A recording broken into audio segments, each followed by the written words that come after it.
Hello friends, আমার home cook চ্যানেলে আপনাদের সবাইকে স্বাগত জানাই। আজ আমি একটি নতুন রেসিপি নিয়ে আপনাদের সামনে উপস্থিত হয়েছি। এটি বাঁধাকপির কোপ্তা। বাঁধাকপির কোপ্তা বানানোর জন্য এখানে বাঁধাকপিকে এইভাবে দেখুন, বাঁধাকপিকে এইভাবে কেটে নিয়েছি। এইবার তারপর নিয়েছি মুসুর ডাল। মুসুর ডালকে এইভাবে ভালো করে পেস্ট করে নিয়েছি।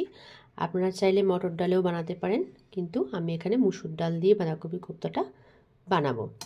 আর এখানে নিয়েছি ছোট ছোট পিস পিস করে আলু, এখানে কেটে নিয়েছি। আর লাগছে এখানে গ্রেট করে রাখা আদা আর টমেটো কেটে রেখেছি, আর একটি শুকনো লঙ্কা ফোড়নের জন্য গোটা জিরে।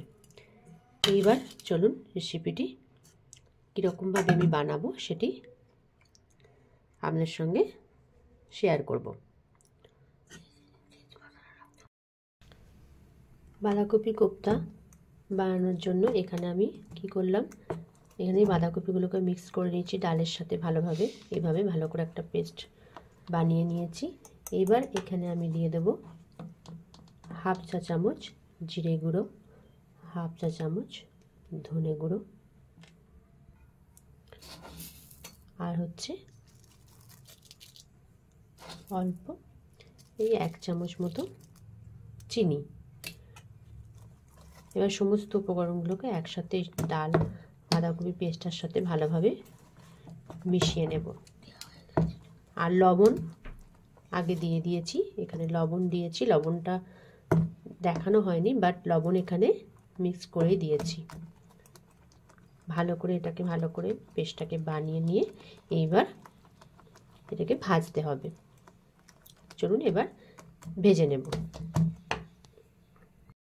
এখানে কড়াইয়ে তেল গরম হয়ে গেছে, আমি এবার ভেজে নেব। এভাবে একটা একটা করে ভালো করে ভেজে নিতে হবে।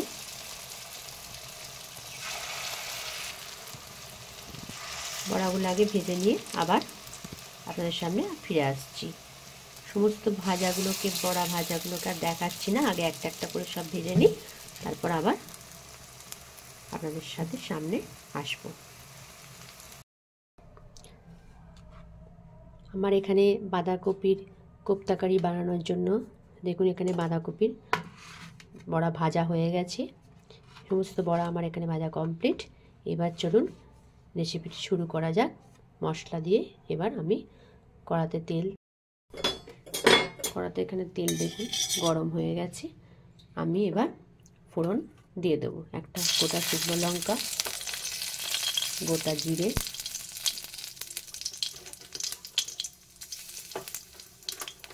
একটা তেজপাতা দিয়ে দিলাম। তারপর দিয়ে দিচ্ছি কেটে রাখা টমেটোটাকে একটু তেলের সাথে ভেজে নেব, হালকা একটু ভেজে নেব, তাহলে টমেটোটা সিদ্ধ হয়ে যাবে এবং টমেটোর যে একটা টক ভাব থাকে সেটাও একটু কমে যায়, টক ভাবটা। তাই তেলের সাথে টমেটোকে সবসময় ভেজে নিতে হয় এবং তরকারির কালারটাও খুব ভালো আসে। ধরুন আমি এবার এটা ভেজে নিই হালকা করে। টমেটো ভালোভাবে ভাজা হয়ে গেছে। এবার আমি আলুগুলো দিয়ে দিলাম, দিয়ে হালকা একটু নাড়াচাড়া করে ভেজে নেব। আলু এখানে ভালোভাবে লাল লাল মতো ভাজা হয়ে গেছে। এবার আমি এখানে দিয়ে দেবো চিনিটা দিলাম, তবে চিনিটা দিলে তরকারিতে কালারটা খুব ভালো আছে। এবার দিয়ে দিচ্ছি 1 চামচ জিরা গুঁড়ো, 1 চামচ ধনে গুঁড়ো, তারপর দিয়ে দিচ্ছি গ্রেট করে রাখা আদা, তারপর দিয়ে দিলাম হাফ চা চামচ লাল লঙ্কার গুঁড়ো। এখানে আমি গুঁড়ো লঙ্কা বেশি দিলাম না, আপনারা আপনাদের স্বাদ মতো যেরকম ঝাল খেতে পছন্দ করেন দিয়ে দেবেন। আর এখানে সম্পূর্ণ আমি নিরামিষ রান্নাটা করছি, আপনারা চাইলে পেঁয়াজ রসুন দিয়ে করতে পারেন, কিন্তু আমি এখানে সম্পূর্ণ নিরামিষ করছি এখানে। আর এবার দিয়ে দেবো 1 চামচ হলুদ গুঁড়ো, দিয়ে সমস্ত মশলাটাকে আলুর সাথে ভালোভাবে মিশিয়ে নিচ্ছি। আর একটা হচ্ছে দিয়ে দিচ্ছি এখানে কাশ্মীরি লঙ্কার গুঁড়ো। এতে কাশ্মীরি লঙ্কার গুঁড়োটাতে কালারটা খুব সুন্দর আসে। সমস্ত মশলাগুলোকে ভালোভাবে মিশিয়ে নিচ্ছি। এবার দিয়ে দেব স্বাদ মতো লবণ।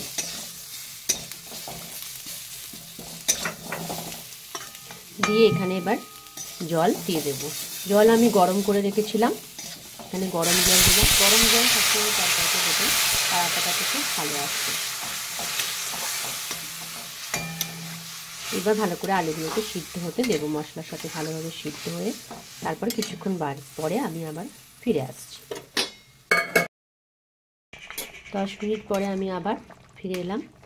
দেখুন এখানে আলু সিদ্ধ হয়ে গেছে। আমি এবার ভেজে রাখা বড়াগুলো দিয়ে দিচ্ছি। বড়াগুলো এখানে দিয়ে দিলাম। এরকম করে ঝটপট করে বাড়িতে বানিয়ে ফেলবেন সুন্দর বাঁধাকপির এই কোপ্তা। বাঁধাকপির কোপ্তা কারি খুবই সহজ পদ্ধতিতে আমি রেসিপিটি বানালাম। আপনারাও এরকম ঝটপটভাবে সুন্দর করে বাঁধাকপির কোপ্তা বানিয়ে ফেলবেন। গরম গরম ভাতে পরিবেশন করে ফেলবেন এবং খেতে খুবই সুন্দর লাগবে। গরম ভাতের সাথে একদম জমে যাবে।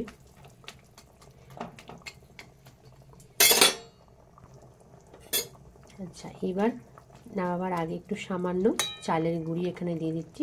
সিদ্ধ চালকে ভালোভাবে আমি গুঁড়িয়ে রেখেছিলাম, সিদ্ধ চালের গুঁড়ো এখানে দিয়ে দিলাম। সিদ্ধ চালকে এইভাবে গুঁড়িয়ে রেখেছিলাম মিক্সিতে। এটা দিলে কি হবে, মানে গ্রেভিটা খুব সুন্দর হবে, গ্রেভিটাও খুব সুন্দর। দেখুন গায়ে গায়ে একদম মাখো মাখো হবে।